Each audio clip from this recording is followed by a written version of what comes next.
Era binte e fortë atë mëngjes, duke qarë ajrin e rënduar nga shirat që nuk kishin pushuar prej ditësh. Në periferit e qytetit Bordeaux, në një lagje të qetë ku nuk dëgjohej zakonisht asgjë përveç cicërimës së zogjve dhe zhurmës së biçikletave të jogerave francez, shirat kishin nisur të bëheshin të rrezikshëm. Lumi Garonne ishte zgjuar i egër, duke gëlltitur gjithçka që gjente përpara, ndërsa autoritetet paralajmëronin për një përmbytje që mund të ishte më e madhja e viteve të fundit. Arlindi, 32 vjeç, shqiptar nga Shkodra, jetonte aty prej më shumë se një dekade. Kishte ardhur me shpresë për një jetë më të mirë. Kishte punuar fort, kishte përballuar urrejtje, racizëm dhe fyerje, por kishte krijuar më në fund një jetë të qetë. Punonte si marangoz i licencuar dhe kishte bërë emër për punët e tij të pastërta. Ishte i qetë, i sjellshëm, por mbi të gjitha ishte njeri që nuk dinte ta kthente shpinën kur dikush ishte në rrezik. Atë ditë, tek po mbyllte dyqanin e tij të vogël të drurit, mori një njoftim në telefon nga bashkia. Zona e lagjes Saint-Pierre po përmbytet. Të gjithë banorët të evakuohen me njëherë. Pavarësisht se nuk jetonte aty, ai e njihte mirë zonën, shumë nga klientët e tij ishin aty. Mendja i shkoi me njëherë te shtëpia e familjes Dubois, e pozicionuar fare pranë lumit. Familja Dubois ishte një nga më të pasurat në qytet. Babai, Tiene Dubois, një biznesmen i ftohtë, i ashpër, i njohur për sjelljen përçmuese ndaj të huajve. Arlindi kishte punuar 2 herë në shtëpinë e tyre, dhe çdo herë Tiene e kishte trajtuar me një indiferencë që fshihte hapur për çmim. Nuk i pëlqente as pak fakti që një shqiptar i hynte në shtëpi, por gruaja e tij, Clara, një grua e butë dhe edukuar, e kishte këmbëngulur sepse punimet e Arlindit ishin të pakonkurrueshme. Dhe megjithse Arlindi ishte mësuar me racizëm në punë, në autobus, në radhë të supermarketit, sjellja e Tiene ishte ndryshe. Ishte më e ftohtë, më e thellë, më e përçmuese. Sa herë që ai hynte në shtëpinë e tyre, babai i fëmijëve shtrëngonte buzët, sikur prania e një emigranti ndot kështë ajrin. Por atë mëngjes, Arlindi nuk mendoi për asnjë nga këto. Ai mendoi vetëm për 2 fëmijët e tyre, Louis, 7 vjeç, dhe Melanie, 5. Ai kishte një kujtim të veçantë me ta. Kur punonte në verandën e shtëpisë së familjes Dubois, 2 fëmijët gjithmonë i afroheshin. Për të, Arlindi ishte si një superhero që krijonte gjëra magjike nga copa druri. Ai u kishte ndërtuar një mini shtëpi lojërash dhe sytë e tyre ishin mbushur me admirim. Këta sy i dolën para tani ndërkohë që rruga e tij drejt lagjes po zhytej në ujë. Përmbytja e madhe kur mbërriti, lumi kishte dalë totalisht nga shtrati. Makinat po mbyteshin njëra pas tjetrës, njerëzit vraponin me çanta në duar, duke thirrur njëri tjetrin. Arlindi vuri kapuçin, mori frymë thellë dhe nisi të ecte drejt shtëpisë së familjes Dubois. Uji arrinte deri te gjunjët, pastaj deri te beli. Papritur dëgjoj një britm, ndihmë. Ju lutem, fëmijët janë brenda. Ishte Clara, e cila u përpoq të ecte në ujë duke mbajtur stomakun, ishte shtatzën në muajin e 7. Arlindi u afrua vrap, i mbështeti dorën te krahu. Zoni, çfarë ka ndodhur? Ku është bashkëshorti juaj? Clara dridhej, ai ku të thëriste ndihmë, por fëmijët janë lart uji po hyn brenda, ju lutem, Arlindi nuk pyeti më. Nuk kishte kohë. Ai hyri brenda shtëpisë së mbytur. Uji nxitoi drejt tij, i ftohtë, i turbullt, duke bartur rëre copa mobiljesh. Ai u kap pas shkallëve, të cilat dridheshin nga presioni i ujit që rritej me shpejtësi. Louis, Melanie, ku jeni? Bërtiti ai, një zë i vogël dhe i friksuar u kthye. Këtu jemi, këtu, zëri vinte nga një dhomë e mbyllur në katin e dytë. Uji po ngjitej tmerrshëm shpejt. Arlindi hodhi supi me forcë në derë derisa briri qeliku u këput. Brenda gjeti Louis dhe Melanie të kapur pas njëri tjetrit, duke qarë. Pa e menduar 2 herë, ai mori Melanie në krah dhe Louisin për dore. Por kur u kthyen drejt shkallëve, uji tashmë kishte mbuluar pothuajse të gjitha. Nuk kishte më kohë. E vetmja mënyrë për të dalë ishte çatia. Arlindi i çoi me vrap drejt dritares së madhe të korridorit. Me një goditje të fortë shpoi xhamin me bërylin dhe e thyen tërësisht, duke u kujdesur të mos i lëndonte fëmijët. Era përplasi fytyrën e tyre, ndërsa shiu i ftohtë po bëhej gjithnjë më i egër. Mos u friksoni. Jam këtu. Do dilni të sigurt. Louis e shikonte me sy të mëdhenj të mbushur me frikë, por një fije besimi u ndez. Ti e ship si quhesh? Arlind, mos na lër. Këto fjali i dhan forcë. Ai doli i pari, pastaj nxori fëmijët një nga një në taracën e Pierrët. Era e shtynte fort, shiu i përplaste në fytyra, por Arlindi mbajti ngjitur pas vetes. Mbi çati, ai ngriti një peshqir të bardhë dhe nisi të bërtiste drejt ekipit të shpëtimit që po kalonte me një vark motorike. Këtu. Fëmijë në çati. Këtu. Kur shpëtimtarët ju afruan, ai zbriti I fundit, duke u siguruar që Louis dhe Melania të ishin të parët. Ndërsa varka lëvizte, Clara, ende në tokë, I pa fëmijët e saj dhe shpërtheu në lot falënderimi. Ai vetëm buzëqeshi lehtë. Ndonjëherë heroizmi nuk ka nevojë për fjalë, por babai I tyre kur zbritën në vend strehim, njerëzit po I përqafonin fëmijët, Clara po qante papushim dhe fëmijët po kërkonin vetëm Arlindin. Ai ul pak më larg, I lodhur me duar që ende I dridheshin. Ishte I lagur deri në kock dhe I ngrirë. Pastaj dera e sallës u hap me forcë. Hyri Tiene Dubois I lagur, I tensionuar, me sy të zgurdulluar, e vrapoi drejt fëmijëve, I mori në krah dhe filloi t'i kontrollonte një nga një. Kur Clara I tregoi se kush I kishte shpëtuar, ai ngriti kokën, sytë e tij u ngulën drejt Arlindit. Arlindi u ngrit, duke menduar se ndoshta do t'i jepte dorën, do t'i thoshte një faleminderit, diçka njerëzore.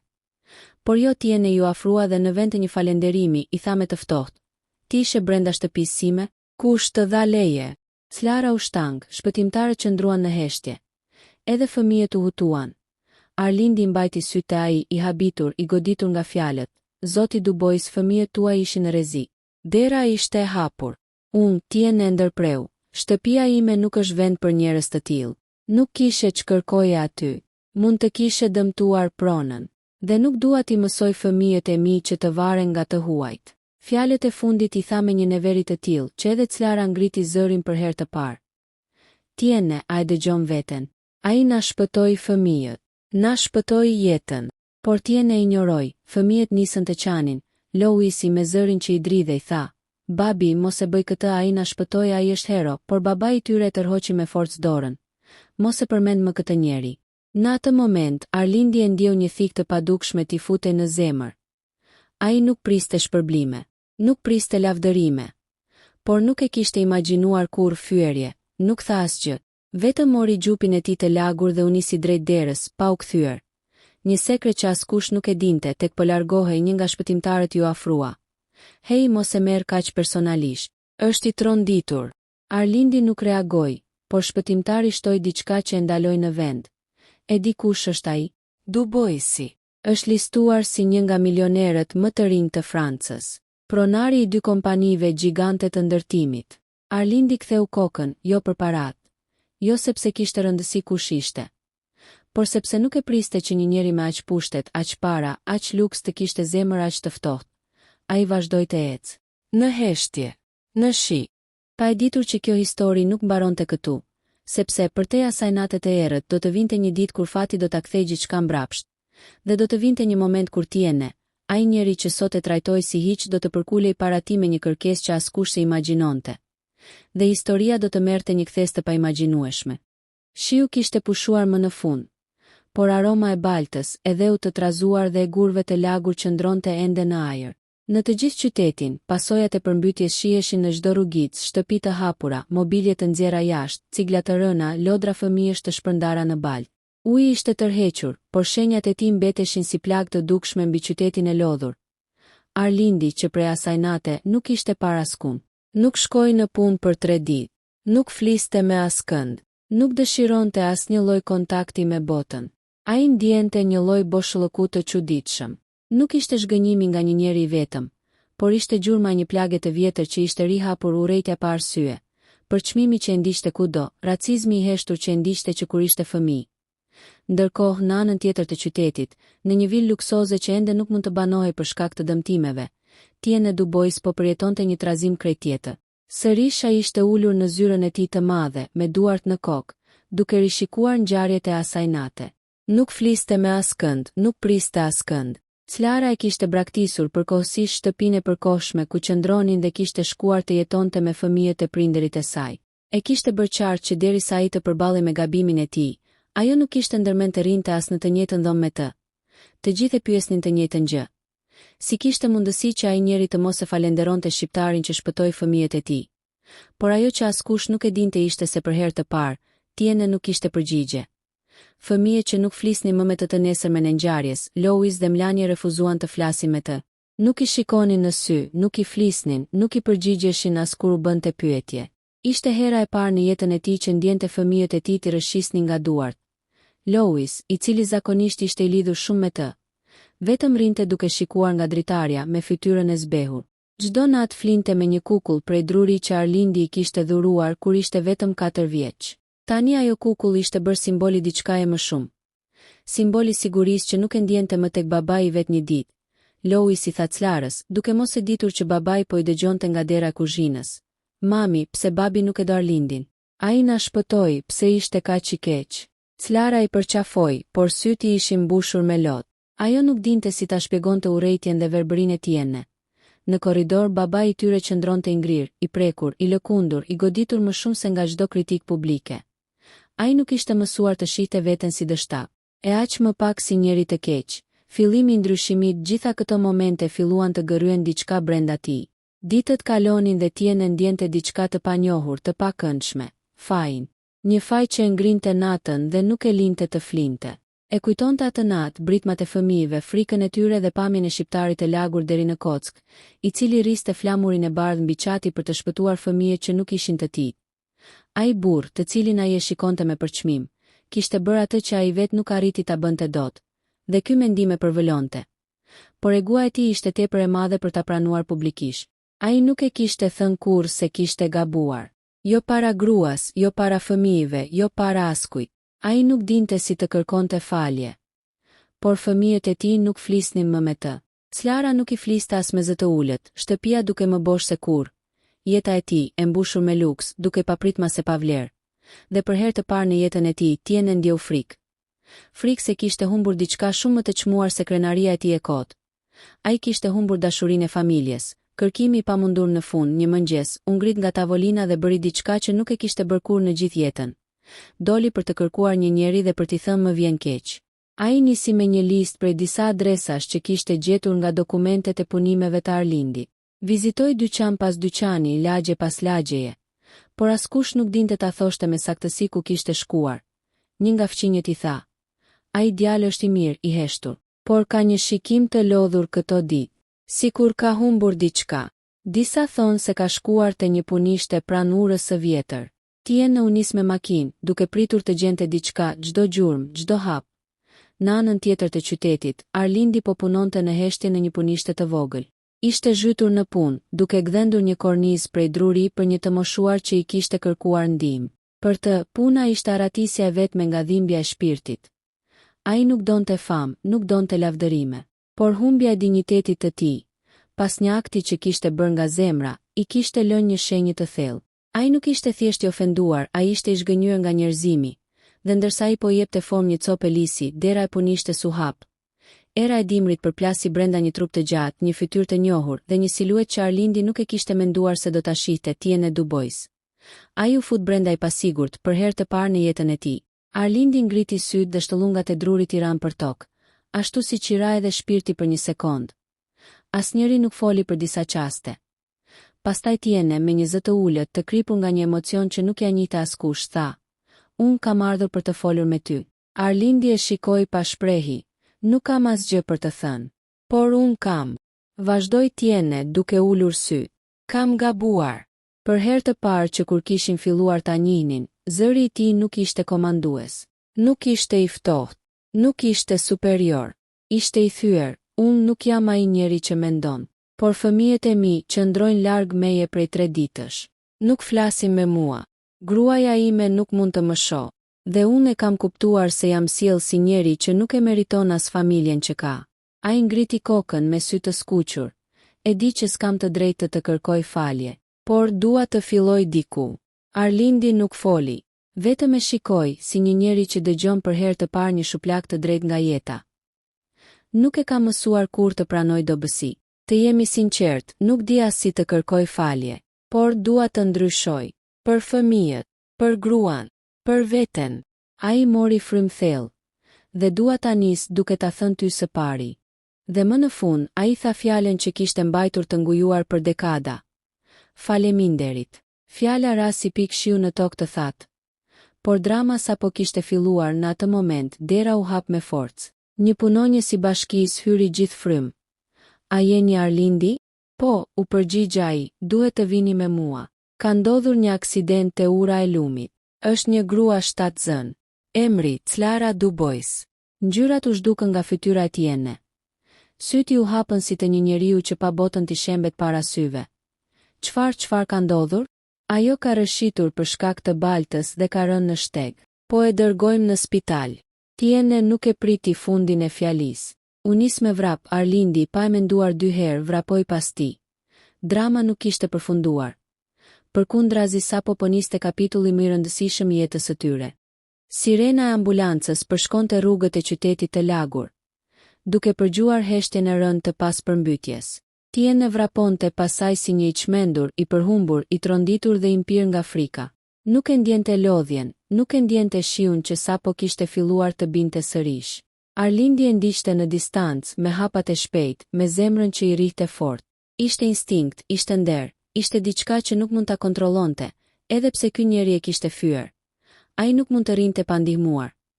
Te hyrja e spitalit, dyert automatike u hapën me një fishkëllim të butë dhe mjekët futën brenda clarën në barel. Ajo ishte e zbehtë, e lagur, me flokët të ngjitur pas fytyrës. Dëgjoheshin fjalë të ngatëruara, rëshiti, stresi, probleme me presionin, rrezik për foshnjën. Tiene u përpoq të hynte në sallën e urgjencës, por një infermiere i vuri dorën në gjoks. Zoti Dubois, duhet të prisni jashtë. Jo, ajo është, ai nuk mund të përfundonte fjalin. Zëri i dridhej, infermierja e qetë e butë i përsëriti. Jashtë, ju lutem.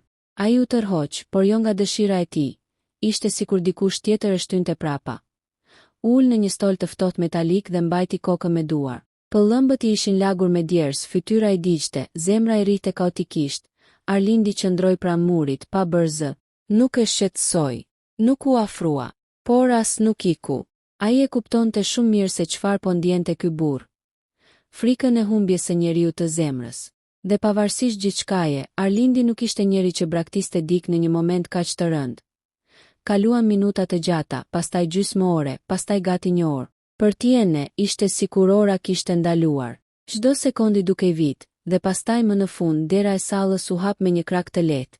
Një mjek doli. Fytyra e tij ishte e lodhur, por jo e rënd.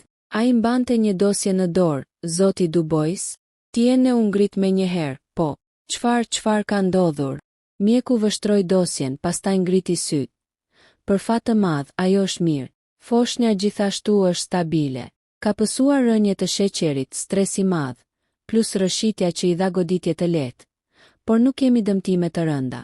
Tiene vuri duart në fytyrë dhe lëshoi një lloj pshertime që nuk dukej as si frymëmarrje, as si lot. Ishte sikur dikush i kishte hequr një gur gjigant që e shtypte prej kohësh.